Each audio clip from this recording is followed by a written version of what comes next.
సంగారెడ్డి జిల్లా మాల ఉద్యోగుల సంఘం ఏర్పాటు చేసి సంవత్సరం పూర్తి చేసుకున్న సందర్భంగా ప్రథమ వార్షికోత్సవ సమావేశాన్ని డాక్టర్ బిఆర్ అంబేద్కర్ భవన్లో ఘనంగా నిర్వహించారు. సమావేశంలో ముఖ్య అతిథిగా Chennur MLA Vivek Venkataswamy, senior journalist Mallepalli Lakshmaiah పాల్గొన్నారు. సమావేశంలో జిల్లాలోని మాల ఆత్మ బంధువులు, అన్ని రంగాల్లో పనిచేస్తున్న ఉద్యోగస్తులు, మాల మహానాడు నాయకులు పాల్గొన్నారు. ఈ కార్యక్రమంలో మాల మహానాడు రాష్ట్ర ఉపాధ్యక్షులు డాక్టర్ బి జనార్దన్, ఉద్యోగుల సంఘం అధ్యక్షులు బి బక్కన్న, గౌరవ అధ్యక్షులు విజయరావు, మాజీ హెడ్ మాస్టర్ అనంతయ్య మరియు నాగయ్య, రాజు, నరసింహులు, శ్రీకాంత్, మొగలయ్య తదితరులు పాల్గొన్నారు.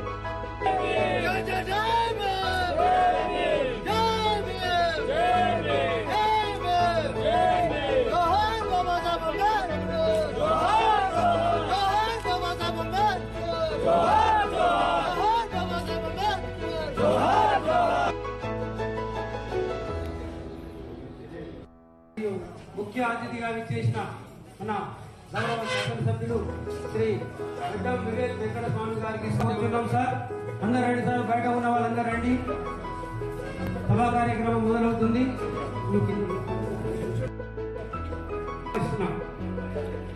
డివిజనల్ అధ్యక్షులు, మానవాళి అధ్యక్షులు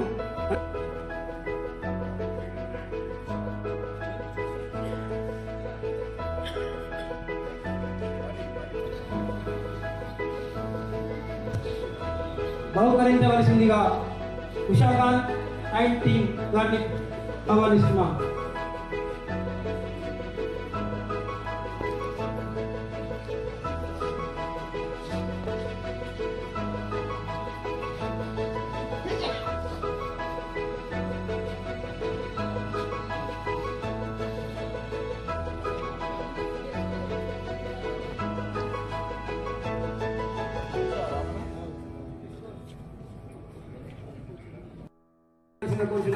థ్యాంక్ యూ సార్, ధన్యవాదాలు.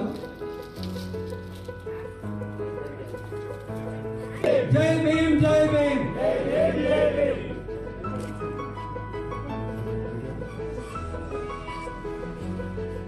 బ్రదర్ ఎంత అయితే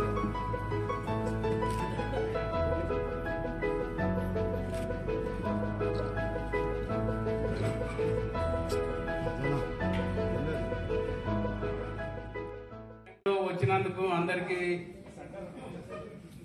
ధన్యవాదాలు తెలుపుతూ, ఈరోజు మనకు అతిథులు వచ్చి ఉన్నారు కాబట్టి మన సమస్యలు ఏంటి, ఏం కథ అనకుండా సైలెంట్ గా మనం ఏవైతే ఉన్నాయో, ఇప్పుడు మన సంఘం ఏర్పడి 1 సంవత్సరం పూర్తి అయింది. ఈ రోజుకు 2024లో స్టార్ట్ అయ్యి 2025 ఫిబ్రవరికి 1 ఇయర్ అయింది. దాని సందర్భంగా మేము వార్షికోత్సవం సందర్భంగా పెద్దలు వివేక్ వెంకటస్వామి గారిని, తర్వాత మల్లెపల్లి లక్ష్మయ్య గారిని, తర్వాత బి శ్యామ్ గారిని అందరినీ ఆహ్వానించడం జరిగింది. ఎందుకంటే మన మాల ప్రజలు చాలా నిద్రపోయి ఉన్నారు కాబట్టి మేము చెప్తే నమ్మకుండా వాళ్ళు చెప్తే వింటారని ఈ యొక్క సభ ఏర్పాటు చేసుకున్నాము. ఎందుకంటే ఎంప్లాయీస్ అన్న కనీసం వింటారనే ఉద్దేశంతో ఈ సభను ఏర్పాటు చేసుకున్నాం. సార్ మాకు ఇంత పెద్దలు శ్రీ అనంతయ్య సార్ గారిని, వివేక్ సార్ ఈరోజు షెడ్యూల్ చాలా టైట్ గా ఉంది, అయినప్పటికీ మన మధ్యలోకి వచ్చిండు. చాలా సంతోషం. వారికి హృదయపూర్వకంగా స్వాగతం చెప్తున్నాను మీ అందరి తరఫున. నేను మీలో ఎవరైనా విన్నారో లేదో, నేను కాకా గారి సభను కూడా అటెండ్ చేశాను. నేను 1973లో బీకామ్ సెకండ్ ఇయర్ చదువుతున్నాను.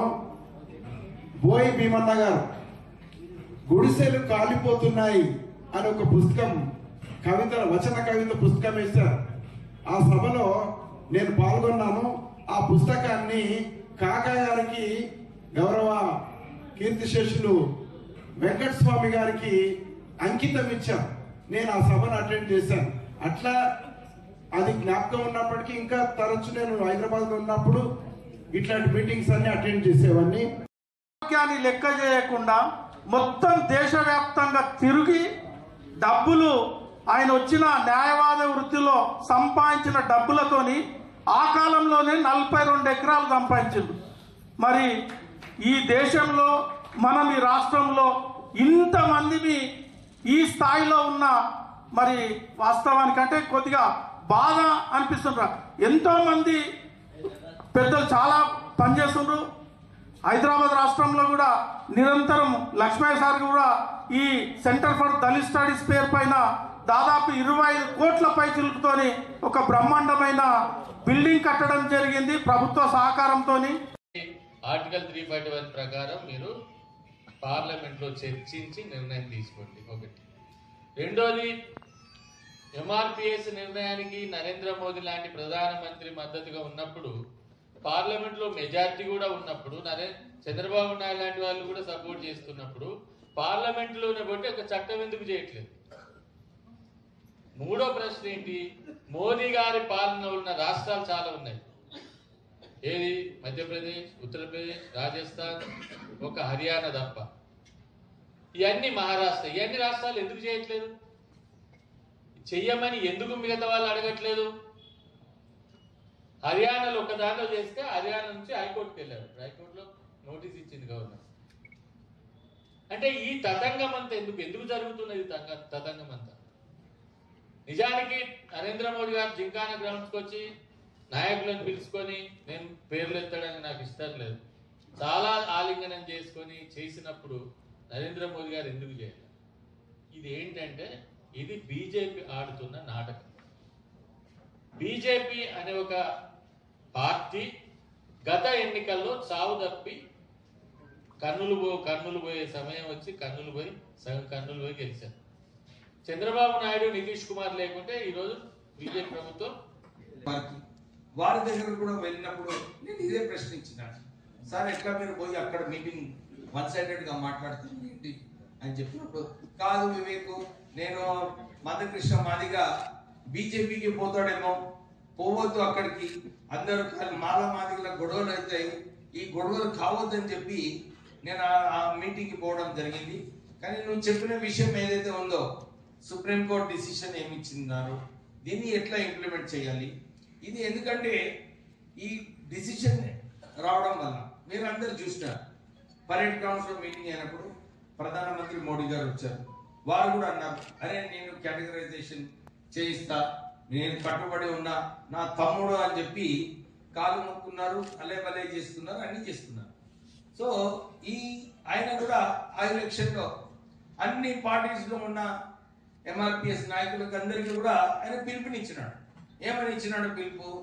ఏది ఏమైనా కానీ మీరందరూ మోడీకి, భారతీయ జనతా పార్టీకి ఓటేయమని చెప్పి ఆయన పిలుపునిచ్చినాడు.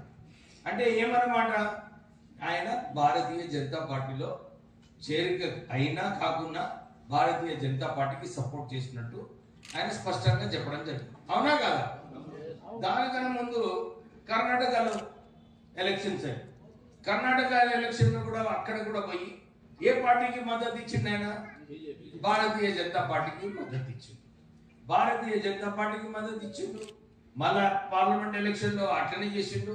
ఇక్కడ అందరినీ కూడా నేను ఎవరికి చెప్తే ఆయన భారతీయ జనతా పార్టీలో, కాంగ్రెస్ పార్టీలో ఎవరికి టికెట్ ఇవ్వాలని చెప్పి ఆయన విమర్శలు చేస్తుంటాడు. ఇప్పుడు కూడా నేను ఇప్పుడు వచ్చేటప్పుడు ఇంకొక పాడ్కాస్ట్ చూస్తున్నాను అన్నమాట. రేవంత్ రెడ్డికి చెప్తున్నాడు, అరే భట్టి ఫ్యామిలీ, వెంకటస్వామి ఫ్యామిలీ వీళ్ళిద్దరు కూడా కాంగ్రెస్ పార్టీకి నష్టం చేస్తారు. ఆయనకు అవసరం ఏమున్నది? ఆయన భారతీయ జనతా పార్టీలో ఉన్నాడు, భారతీయ జనతా పార్టీని ప్రోత్సహిస్తున్నాడు. ఆయన పార్టీ గురించి మాట్లాడుకోవాలి. ఆయన ఏం చేయాలి? అలా పార్టీ మీద ఒత్తిడి తీసుకురావాలి. కానీ వేరే పార్టీలో పోయి మేము ఇట్లున్నాము, మీరు ఇట్లా చేయాలని చెప్పి ఈయన ఎవరు డైరెక్షన్స్ ఇవ్వడానికి, అదొకటి ప్రజలందరూ కూడా గమనిస్తున్నారు. అందు గురించి ఏ ఎలక్షన్ అయినా కానీ ఆయన నిలబడినప్పుడు డిపాజిట్ పోతుంది.